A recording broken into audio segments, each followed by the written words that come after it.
नमस्कार, मैं न्यूज़ देख रहे हैं आप। दिन भर की खबरों में आपका स्वागत है। मैं हूं श्रुति चौबे आपके साथ। आज दिन है शनिवार और तारीख 23 मई।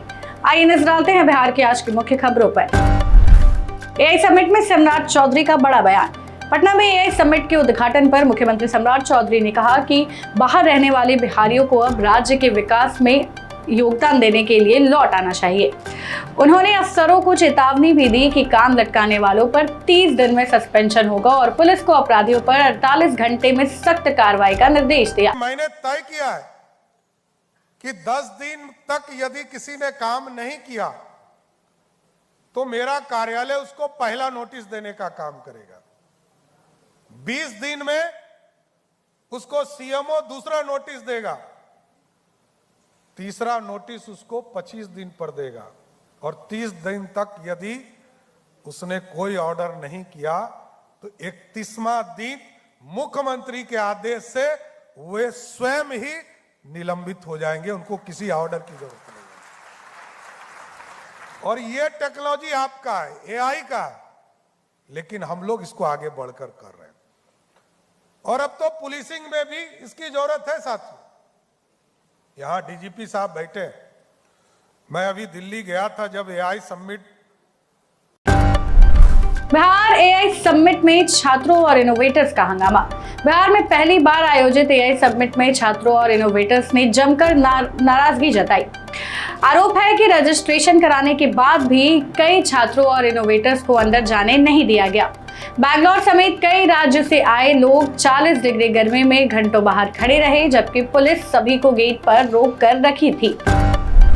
नीट छात्रों के लिए बड़ी राहत, बसों में मुफ्त यात्रा। मुख्यमंत्री सम्राट चौधरी ने नीट परीक्षा देने वाले छात्रों के लिए सरकारी बसों में मुफ्त यात्रा की सुविधा देने का ऐलान किया है। मुख्यमंत्री सम्राट चौधरी ने मठ मंदिरों और सामाजिक संस्थानों से भी छात्रों के लिए पानी, सत्तू और जरूरी सुविधाएं उपलब्ध कराने की अपील की है। एआई समिट में सीएम का सख्त संदेश, अपराधियों पर होगी कड़ी कार्रवाई। पटना में एआई समिट के दौरान मुख्यमंत्री सम्राट चौधरी ने कहा कि एआई कैमरों से अपराधियों की पहचान आसानी से होगी। पुलिस को पूरी तरह स्वतंत्रता दी गई है। उन्होंने चेतावनी दी है कि कानून तोड़ने वालों पर सख्त कार्रवाई होगी और किसी को बख्शा नहीं जाएगा। इसी तरह के समिट को लगातार करते रहेगा जब तक हम एआई के स्तर पर खड़ा नहीं हो जाए। और ये मेरा मानना है कि हम अभी जब सहयोग कार्यक्रम हमने शुरू किया, पूरे बिहार में सभी प्रखंडों में हमने एक एक पंचायत को चिन्हित किया, आम लोगों को उससे जोड़ा, उनकी समस्या को जोड़ा, उनको जो दुख दर्द है उससे जोड़ने का काम किया। ये टेक्नोलॉजी का सबसे महत्वपूर्ण रोल होगा आगे कार्रवाई के लिए। बिहार में फिर महंगा हुआ पेट्रोल डीजल। बिहार में पेट्रोल 87 पैसे और डीजल 91 पैसे प्रति लीटर महंगा हो गया है। पटना में अब पेट्रोल 111.11 रुपए और डीजल 97.14 रुपए प्रति लीटर बिक रहा है। 10 दिन में ये तीसरी बार है जब तेल के दाम बढ़ गए हैं। अंतर्राष्ट्रीय बाजार में कच्चे तेल की कीमत बढ़ने का असर आम लोगों की जेब पर पड़ रहा है। तेजस्वी यादव ने बढ़ती तेल कीमतों पर सरकार को घेरा। तेजस्वी यादव ने पेट्रोल डीजल की बढ़ती कीमतों को लेकर केंद्र सरकार पर हमला बोला है। उन्होंने कहा है कि पिछले कुछ दिनों में लगातार दाम बढ़ रहे हैं और इसका बोझ सीधे आम जनता पर पड़ रहा है। उन्होंने आरोप लगाया कि महंगाई और बेरोजगारी बढ़ रही है, जबकि सरकार जनता को असली मुद्दे से भटकाने का काम कर रही है। पटना यूनिवर्सिटी में छात्रों का हंगामा, गेट का ताला तोड़कर अंदर घुसे प्रदर्शनकारी। पटना यूनिवर्सिटी में सीनेट बैठक के दौरान छात्रों ने जोरदार प्रदर्शन किया और पुलिस द्वारा गेट बंद किए जाने के बाद ताला तोड़कर कैंपस में घुस गए। छात्रों ने फीस बढ़ोतरी और पुलिसिया दमन के खिलाफ नारेबाजी की। प्रदर्शनकारी छात्रों का कहना है कि उन्हें यूनिवर्सिटी में अपनी बात रखने का मौका नहीं दिया जा रहा है। अब नीतीश कुमार को मिलेगी खास वीआईपी एयरपोर्ट सुविधा। बिहार के पूर्व मुख्यमंत्री नीतीश कुमार को अब पटना और दिल्ली एयरपोर्ट पर विशेष वीआईपी एंट्री और सुरक्षा सुविधा मिलने की तैयारी है। नई व्यवस्था के तहत उनकी गाड़ी सीधे रनवे तक जा सकेगी और सुरक्षा जांच में भी खास प्रोटोकॉल लागू होगा। सरकार जल्द ही इसको लेकर आधिकारिक आदेश जारी कर सकती है। पटना में यूपीएससी परीक्षा के लिए सख्त सुरक्षा व्यवस्था। पटना में 24 मई को होने वाली यूपीएससी परीक्षा के लिए प्रशासन ने कड़े इंतजाम किए हैं। 79 केंद्रों पर करीब 39,000 अभ्यर्थी शामिल होंगे और ट्रैफिक व्यवस्था में बदलाव किया गया है। प्रशासन ने साफ किया है कि सुबह 9 बजे और दोपहर 2 बजे के बाद किसी को भी परीक्षा केंद्र में प्रवेश नहीं मिलेगा। परीक्षा को शांतिपूर्ण तरीके से करवाने के लिए सख्त निगरानी रखी जाएगी। पटना वुमेन्स कॉलेज का पहला मेरिट लिस्ट जारी, 1 जून से एडमिशन।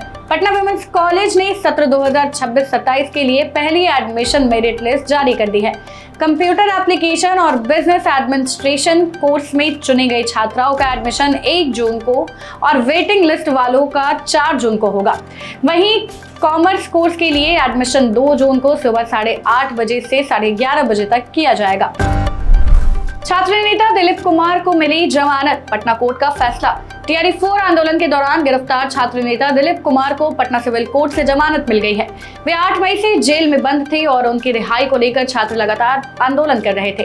उन्हें टीआरई 4 नोटिफिकेशन की मांग को लेकर हुए प्रदर्शन के दौरान गांधी मैदान इलाके से गिरफ्तार किया गया था। अब जमानत मिलने के बाद उनकी रिहाई का रास्ता साफ हो गया है। पटना सिटी में विवाहित की संदिग्ध मौत, दहेज हत्या का आरोप। पटना सिटी के आलमगंज इलाके में 24 वर्षीय विवाहित राधा कुमारी की संदिग्ध परिस्थितियों में मौत हो गई। मायके पक्ष ने ससुराल वालों पर दहेज के लिए प्रताड़ना और हत्या का आरोप लगाया है। परिजनों का कहना है कि शादी के बाद से लगातार दहेज की मांग की जा रही थी और मारपीट भी होती थी।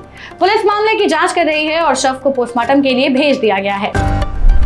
मुजफ्फरपुर में पाक जासूसी के आरोप में एक युवक गिरफ्तार।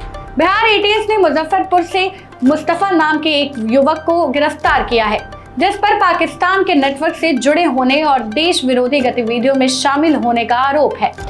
जांच में उसके मोबाइल से कई संदिग्ध डेटा और लोकेशन से जुड़ी जानकारियां मिली हैं। फिलहाल एटीएस पूरे नेटवर्क और उसके संपर्कों की जांच कर रही है। कटिहार में छेड़छाड़ के विरोध पर 2 पक्षों में पथराव। कटिहार के शरीफगंज मोहल्ले में लड़की से छेड़छाड़ का विरोध करने पर 2 पक्षों के बीच जमकर पथराव और मारपीट हुई।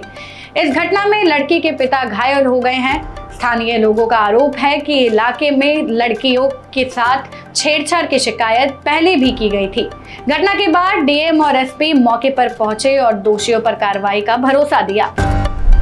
बिहार में मौसम का दोहरा मिजाज, कई जिलों में लू और आंधी बारिश का अलर्ट। बिहार में मौसम का अलग अलग असर देखने को मिल रहा है। दक्षिण बिहार के 24 जिलों में भीषण गर्मी और लू का प्रकोप है, जबकि उत्तर बिहार के 7 जिलों में आंधी बारिश की चेतावनी जारी की गई है। मौसम विभाग के अनुसार आने वाले कुछ दिनों तक यही स्थिति बनी रह सकती है। हालांकि कुछ जगहों पर हल्की बारिश से राहत मिलने की भी संभावना जताई गई है। फिलहाल के लिए बस इतना ही। आगे की अपडेट्स के लिए बने रहे बिहार न्यूज टुडे के साथ। तब तक के लिए जय हिंद, जय बिहार।